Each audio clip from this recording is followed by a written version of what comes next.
हर हर महादेव। मेरे सभी संगी साथियों को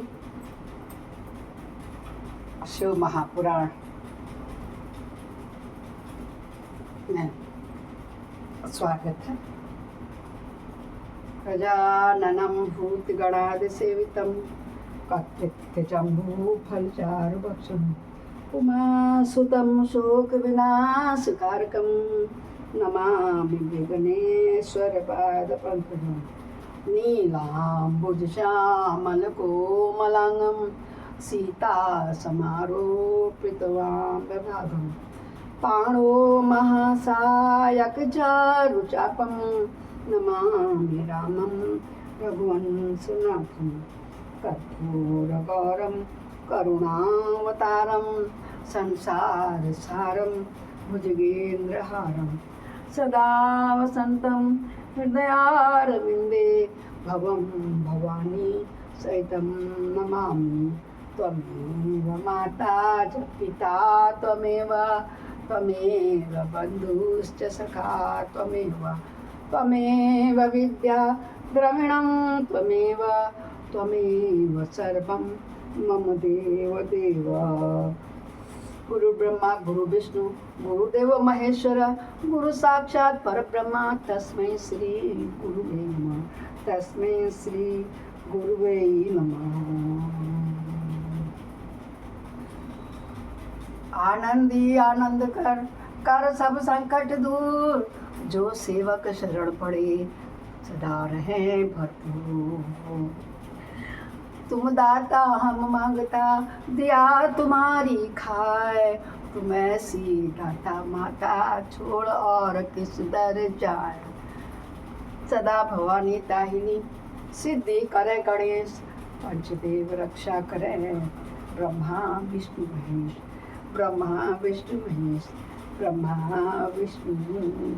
महेश।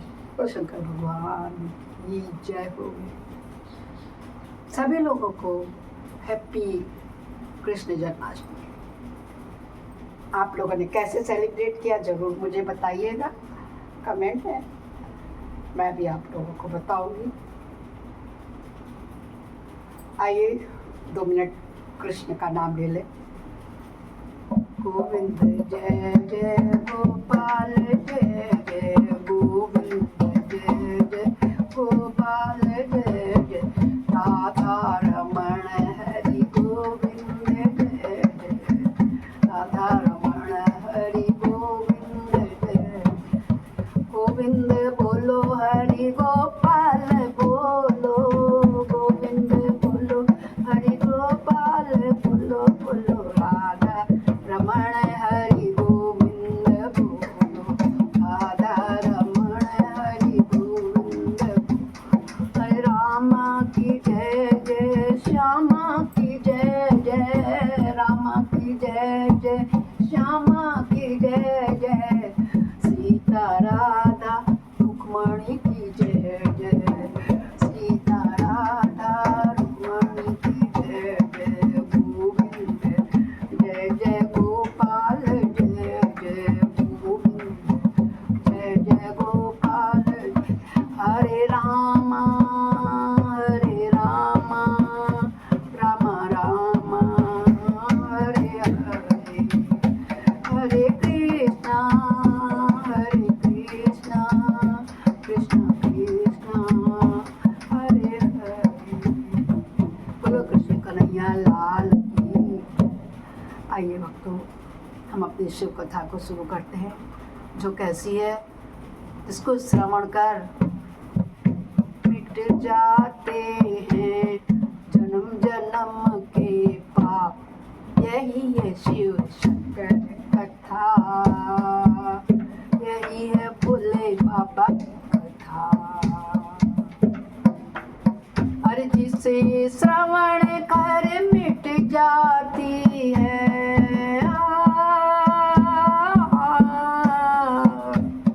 जिसे श्रवण कर मिट जाती है जन्म जन्म की व्यथा। यही है शिव शंकर कथा, यही है भोले बाबा की कथा, यही शिव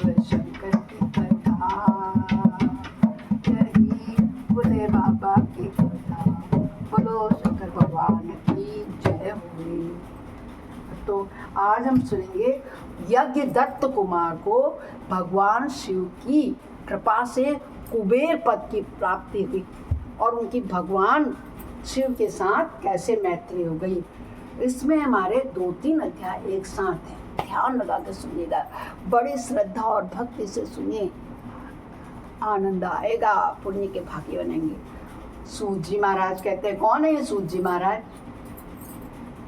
व्यास शिष्य पुत्र सूत जी कहते हैं, मुनीश्वर हो। ब्रह्मा जी की यह बात सुनकर नारद जी ने विनय पूर्वक उन्हें प्रणाम किया और पुनः पूछा, भगवान भक्तवत्सल भगवान शंकर कैलाश पर्वत पर कब गए और महात्मा कुबेर के साथ उनकी मैत्री कब हुई? परिपूर्ण मंगल विग्रह महादेव जी ने वहां क्या किया, यह सब मुझे बताइए। सूत जी पूछते हैं ब्रह्मा जी, कहते मुझे इसे सुनने के लिए बड़ा मन में कौतूहल हो रहा है। अब ब्रह्मा जी ने कहा, नारद जी सुनो नारद, चंद्रमौली भगवान शंकर का नाम चंद्रमौली भगवान शंकर के चरित्र का वर्णन करता हूँ। वे कैसे कैलाश पर्वत पर गए और कुबेर को उनके साथ किस प्रकार मित्रता हुई, यह सब सुनाता हूँ। काम्पिल नगर में यज्ञ दत्त नाम से प्रसिद्ध एक ब्राह्मण रहते थे जो बड़े सदाचारी थे। उनके एक पुत्र हुआ जिसका नाम था गुणनिधि, ऐसा नाम तथा गुण कहते हैं। वह बड़ा ही दुराचारी और जुआरी हो गया था। पिता ने अपने उस पुत्र को त्याग दिया। वह घर से निकल गया और कई दिनों तक भूखा भटकता रहा। एक दिन वह नैवेद्य चुराने की इच्छा से एक शिव मंदिर में गया। वहाँ उसने अपने वस्त्र को जलाकर उजाला किया। वह मानो उसके द्वारा भगवान शिव के लिए दीपदान किया गया हो। उसने तो कुछ चोरी करने के लिए, अंधेरा हो रहा था मंदिर में, अपने वस्त्र जला दिए। ये शंकर इतना भोला है, ने कहा दीप दान कर रहा है मेरे लिए, ये भक्त मेरा आया है जिसने दीपक जला दिया। अंधकार में अंधेरे में बैठे थे भगवान जी, तो दीपक जला दिया। वहाँ उसने अपने वस्त्र को जलाकर उजाला कर दिया। यह मानो उसके द्वारा भगवान शिव के लिए दीपदान किया गया। तत्पश्चात वह चोरी में पकड़ा गया, उसे प्राण दंड मिला। अपने कुकर्मों के कारण वह यमदूतों द्वारा बांधा गया। इतने में ही भगवान शंकर के पार्षद वहां आ गए। उन्होंने उसे उनके बंधन से छुड़ा दिया। देखो इतना सा एक मंदिर में दीपक जलाने का महत्व है, देखा, और उनको छुड़ा दिया। शिव गुणों के संग से उसका हृदय शुद्ध हो गया। अतः वह उन्हीं के साथ तत्काल शिवलोक में चले गया। वहां सारे दिव्य भोगों का उपभोग तथा उमा महेश्वर का सेवन करके कालांतर में कलिंग राज अरिंदम का पुत्र हुआ। वहां उसका नाम था दम। क्या नाम था? दम। वह निरंतर भगवान शिव की सेवा में लगा रहता था। बालक होने पर भी वह दूसरे बालकों के साथ शिव का भजन किया करता था। वह क्रमशः युवावस्था को प्राप्त हुआ और पिता के परलोक गमन के पश्चात राज सिंहासन पर बैठ गया। राजा दम बड़ी प्रसन्नता के साथ सब और शिव धर्मों का प्रचार करने लगे। भूपाल दम का दमन करना दूसरों के लिए सर्वथा कठिन था। ब्राह्मण समस्त शिवालयों में दीपदान करने के अतिरिक्त वे दूसरे किसी धर्म को नहीं जानते थे। उन्होंने अपने राज्य में रहने वाले समस्त ग्रामाध्यक्षों को बुलाकर यह आज्ञा दी कि शिव मंदिर में दीपदान करना सबके लिए अनिवार्य होगा। जिस जिस ग्रामाध्यक्ष के गांव के पास जितने भी शिवालय हों वहां बिना कोई विचार किए सदा दीप जलाना चाहिए। आजीवन इसी धर्म का पालन करने के कारण राजा दम ने बहुत ही धर्म संपत्ति का संचय कर लिया। फिर वे काल धर्म के अधीन हो गए। दीपदान की वासना से युक्त होने के कारण उन्होंने शिवालय में बहुत से दीप जलवाए और उसके फलस्वरूप जन्मांतर में रत्नमय दीपों की प्रभा के आश्रय होकर अलकापुरी के स्वामी हो गए। एक दीप जलाने का महत्व है। आप तो सरसों के तिल का घी का जलाते हैं तो कितने पुण्य भाग्य, कितने कर्म फल मिलेंगे। इसीलिए कहती हूँ प्रतिदिन दीपक जलाइए, प्रतिदिन दीपक जलाइए, दीपदान की वासना से युक्त हो।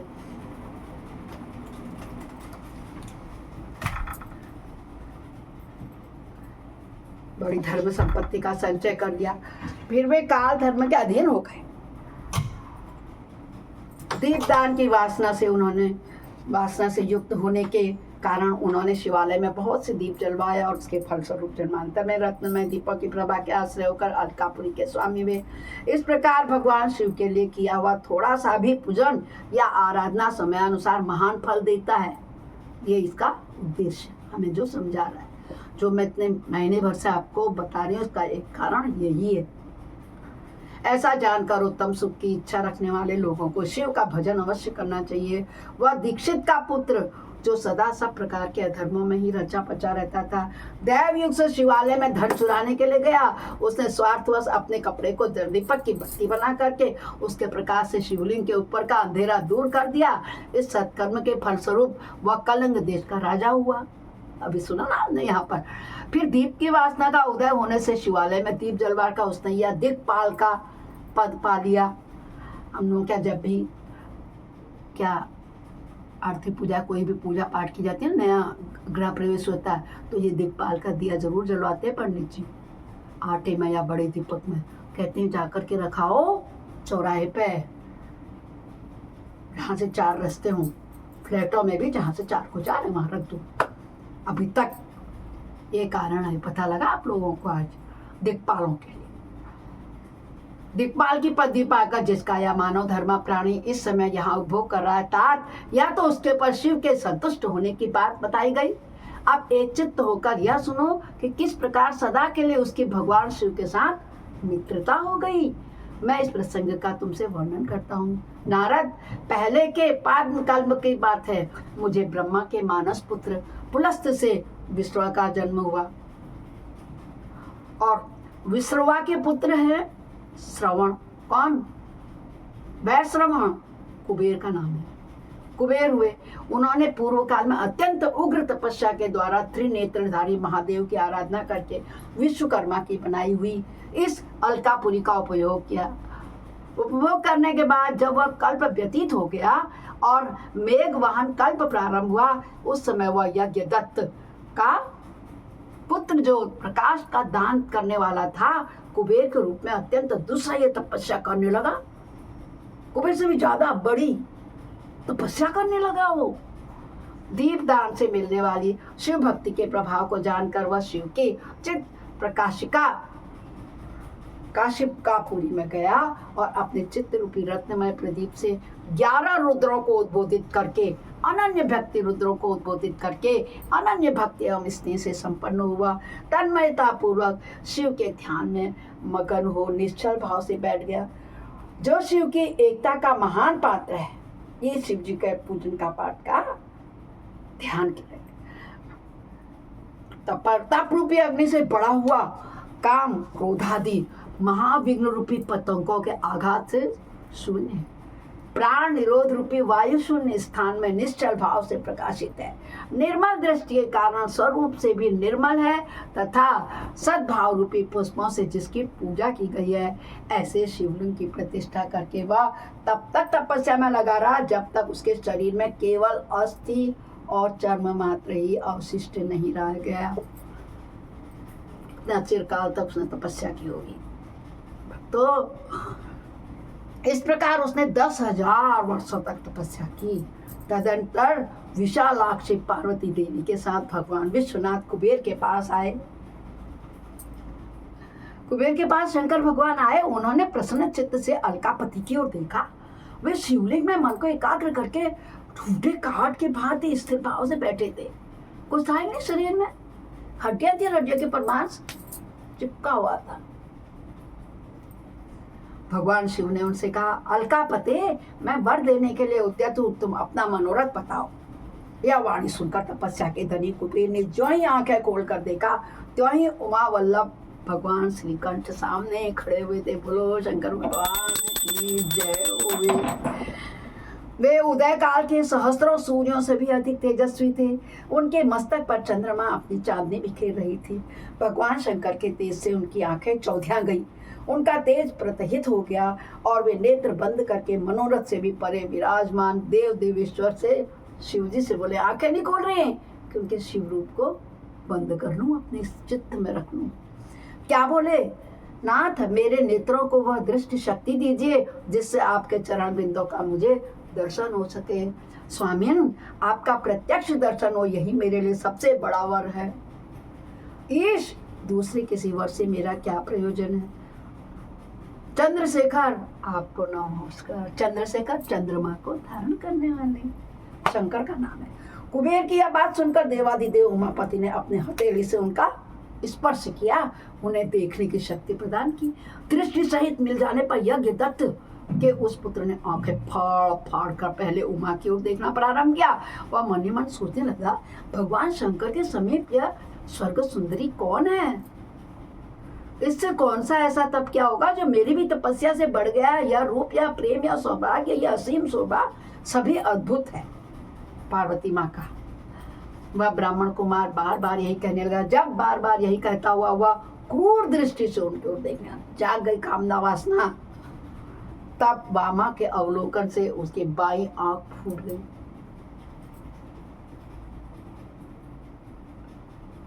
जब उसने पार्वती को काम वासना की दृष्टि से देखा, क्रूर दृष्टि से देखा कि मैं इतना बड़ा तपस्वी, मैं इतना सुंदर नहीं हूँ शिव भोले का, इससे कौन सा तप किया जो इस शंकर के भगवान है, उसकी बाई आंख फूट गई। तदंतर देवी पार्वती जी ने महादेव जी से कहा, प्रभु यह दुष्ट तपस्वी बार बार मेरी ओर देखकर क्या बक रहा है, आप मेरी तपस्या के तेज को प्रकट कीजिए। देवी की यह बात सुनकर भगवान शिव ने हंसते हुए उनसे कहा, उमे यह तुम्हारा पुत्र है, यह तुम्हें क्रूर दृष्टि से नहीं देखता, अपितु तुम्हारी तपस संपत्ति का वर्णन कर रहा है ना, कि इसने कौन सा पुण्य किया कि जो उनके बगल में बैठी है, आ रही है इतनी सुंदर। देवी से ऐसा कहकर भगवान शिव पुनः उस ब्राह्मण कुमार से बोले, हे वत्स, मैं तुम्हारी तपस्या से संतुष्ट होकर तुम्हें वर देता हूँ, तुम निधियों के स्वामी और गुह्यों के राजा हो जाओ, सुब्रत यक्षों, किन्नरों और राजाओं के भी राजा होकर पुण्य जनों के पालक तथा सबके लिए धन के दाता बनो। मेरे साथ तुम्हारी सदा मैत्री बनी रहेगी और मैं नित्य तुम्हारे निकट निवास करूंगा। ऐसे दोस्ती हुई बता रहे होंगे। मित्र, तुम्हारी प्रीति बढ़ाने के लिए मैं अलका के पास ही रहूंगा। आओ इन उमा देवी के चरणों में साष्टांग प्रणाम करो, क्योंकि ये तुम्हारी माता है। महाभक्त यज्ञदत्त कुमार, तुम अत्यंत प्रसन्न चित्त से इनके चरणों में गिर जाओ, जलन की भावना छोड़ दो। इतनी सुंदरी कौन है? तुम्हारी माँ ही है। ब्रह्मा जी कहते हैं, नारद इस प्रकार वर देकर भगवान शिव ने पार्वती जी से कहा, हे देवेश्वरी, इस पर कृपा करो, तपस्विनी यह तुम्हारा पुत्र है। भगवान शंकर का यह कथन सुनकर जगदम्बा पार्वती ने प्रसन्न चित्त हो यज्ञदत्त कुमार से कहा, वत्स, भगवान शिव में तुम्हारे सदा निर्मल भक्ति बनी रहेगी। तुम्हारी बाईं आंख तो फूट ही गई है, इससे एक ही पिंगल नेत्र से युक्त रहो। महादेव जी ने जो वर दिए हैं वे सब उसी रूप से तुम्हें सुलभ हो बेटा। मेरे रूप के प्रति ईर्ष्या करने के कारण तुम्हें कुबेर नाम से प्रसिद्ध होगे।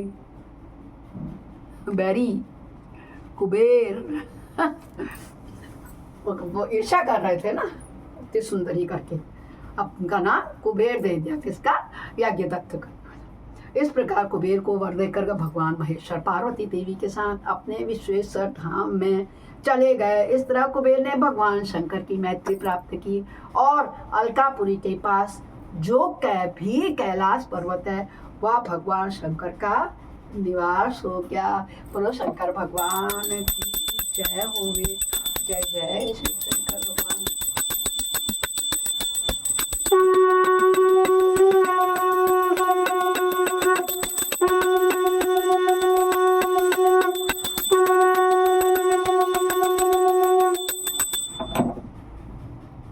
अपराध सहस्राणि क्रियन्ते अनिशमया दासोऽमिति माम त्वां क्षम्यस्व परमेश्वरी।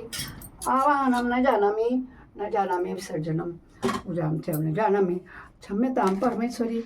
मंत्रेणं क्रियाहीनं भक्तिनं सुरेश्वरी यत्पूजितं मया देवी परिपूर्णं तदत्स में। हे शंकर भगवान, सभी की तरह हमारी भी रक्षा करना। जो इस कथा को सुन रहे हैं दोस्तों, आज ये जो रुद्र संहिता है शिव पुराण की, इसमें ये बताया गया कि अध्याय 16, 17, 18, 19 से 3 अध्याय सम्मिलित हो गए। अब कल जो होगा 20वां अध्याय, उसमें हमारा रुद्र संहिता का ये सृष्टि खंड पूर्ण हो जाएगा। फिर कल से हम दूसरे खंड में प्रवेश करेंगे।